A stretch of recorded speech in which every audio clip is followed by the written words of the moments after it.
En 1965, dans l'ex-Congo belge, un coup d'État militaire porte au pouvoir un certain Mobutu Sese Seko.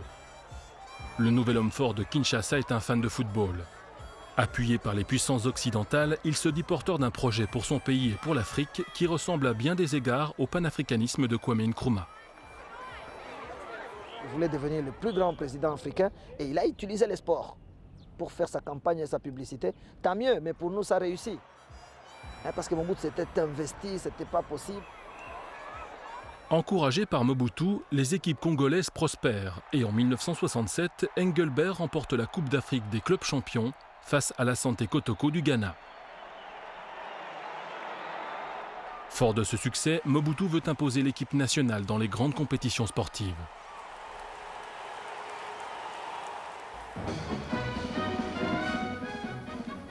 When the Leopards raced onto the field to win the final of the Africa Cup of the Nations in the presence of the Emperor of Ethiopia in Addis Ababa, the Congolese 11 had already chalked up 3 brilliant victories in a row in this marathon competition. What a magnificent team the Leopards are, owing so much to the inspiration of President Mobutu. 3 ans après son arrivée au pouvoir, Mobutu voit son investissement dans l'équipe des Léopards récompensé par une victoire à l'arraché en 1968 contre les Black Stars du Ghana. Mais ce n'est qu'à la 66e minute que le winning goal est arrivé. Ça veut dire sur une passe d'un adversaire, j'ai amorti et j'ai fait un but. Alors c'était une fierté à ce moment-là. Kala la contrôle, tire et c'est le but. But donc, et c'est le but de Kalala. The Egyptian referee blew the whistle for full time. The Congo team was new champion of Africa. Les joueurs et leurs mentors goûtèrent avec délectation les joies de la victoire. Mobutu y voyait la preuve de sa vocation naturelle à être le leader de l'Afrique issue de l'indépendance. Il pensait pouvoir réussir là où Nkrumah avait échoué. Le sport, croyait-il, allait unifier et apaiser une population impatiente de vivre enfin. En 1974, il caressait toujours le même rêve. Vous savez que vers les années 73 et les années 74, les Zaïre, actuellement, la République démocratique du Congo, était au top sur le plan économique. Il y avait beaucoup d'argent. L'économie marchait très bien. Rappelez-vous, c'est la même année 74, il y a eu les championnats du monde de boxe ici à Kinshasa. Mohamed Ali et Georges Foreman. Invité par Mobutu, Mohamed Ali oblige le monde à braquer les projecteurs sur le Zaïre. Il partage avec le président un credo. Les Noirs africains sont prêts à partir à la conquête du monde.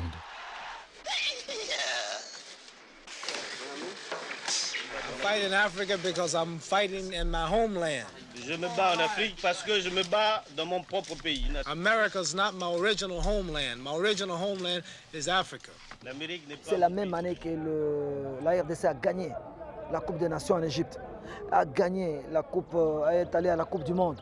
Donc c'était une année formidable.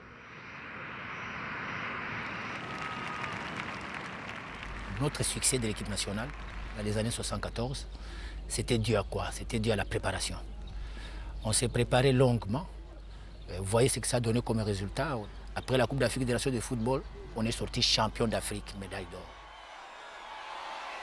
À leur arrivée à l'aéroport de Kinshasa, les Léopards sont accueillis par une foule en liesse. Les Zaïrois, privés de tout modèle fédérateur pendant l'époque coloniale, ont enfin des héros auxquels ils peuvent s'identifier. Donc cette année-là, nous étions gâtés. On était champion d'Afrique et on est allé représenter l'Afrique à la Coupe du Monde.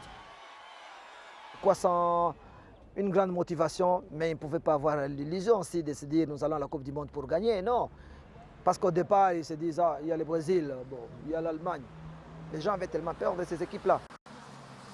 Bon, ils ont dit non, écoute, on va y aller, on va jouer, mais je crois qu'on leur avait demandé de ne pas être ridicule.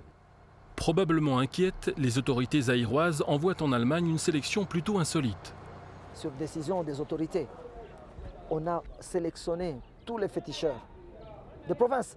Les meilleurs féticheurs sont arrivés à Kinshasa, ils étaient dans l'avion, ils sont partis en Allemagne.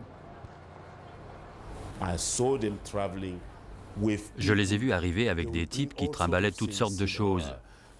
Des sacs, des herbes, des tas de trucs qui dégageaient des parfums bizarres.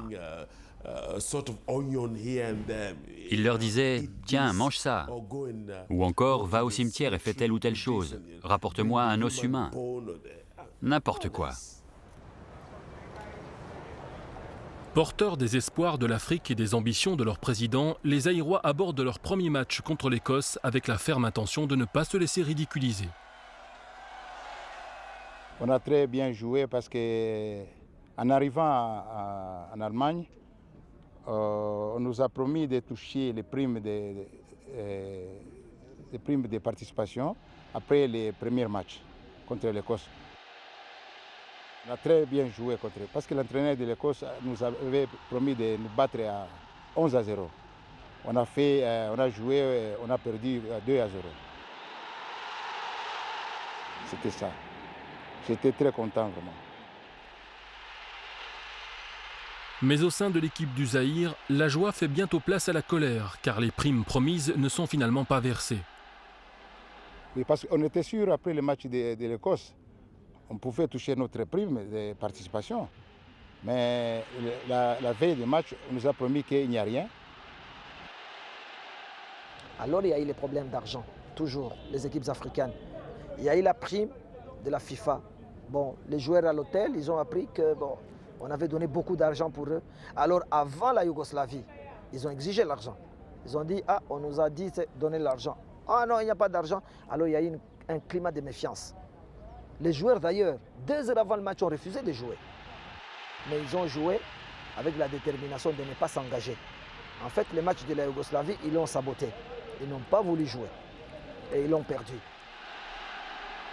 Certains commentateurs verront dans la prestation du Zaïre ce jour-là le signe de l'immaturité du football africain, alors qu'en fait, les joueurs avaient tout simplement décidé de se mettre en grève. On ne voulait pas jouer. Si vous voyez les films, on ne voulait pas jouer. On marchait sur le terrain. C'était clair. Il faut visionner bien les films. C'était clair. Le Zaïre perdit 9-0. Ce fut l'une des défaites les plus cuisantes de l'histoire du tournoi.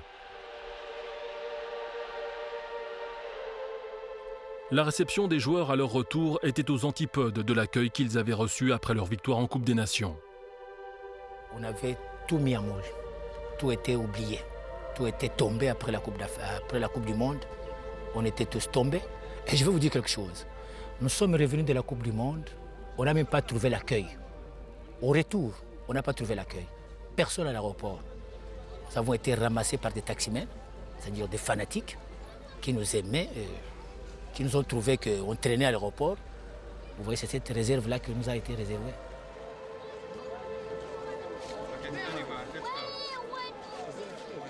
On devait même les féliciter, mais ils sont rentrés avec des problèmes, pratiquement mis à l'écart, sur décision du gouvernement. À quoi bon, ça donne au football? Certains sont rentrés dans les marchés, ils sont devenus des commerçants. Ils ont commencé à vendre des cacahuètes. On pouvait peut-être, après la Coupe du Monde, aller évoluer en Europe, avoir des contrats dans des équipes européennes. Ça n'a pas été. Nous sommes revenus au pays. On était abandonnés. C'est la FIFA que nous, on tenait beaucoup. Parce qu'on savait bien qu'après la Coupe du Monde, un joueur qui a joué la Coupe du Monde doit être quand même quelque part riche. Même pas riche, mais noble. Mais nous, si vous arrivez à aller voir là où nous habitons, vous allez pleurer. Vous n'allez pas accepter d'aller vivre. Vous ne vivrez jamais dans ces conditions-là. Et c'était ça, et c'est ça. Je pense que c'est un réveil. Le Cameroun, s'il avait commencé aussi pour la première fois, certainement qu'il aurait eu des problèmes.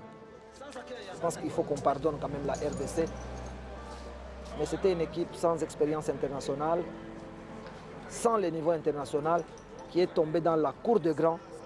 Mais nous étions les premiers, nous étions les sacrifiés, mais nous avons ouvert la voie pour le continent africain, je crois.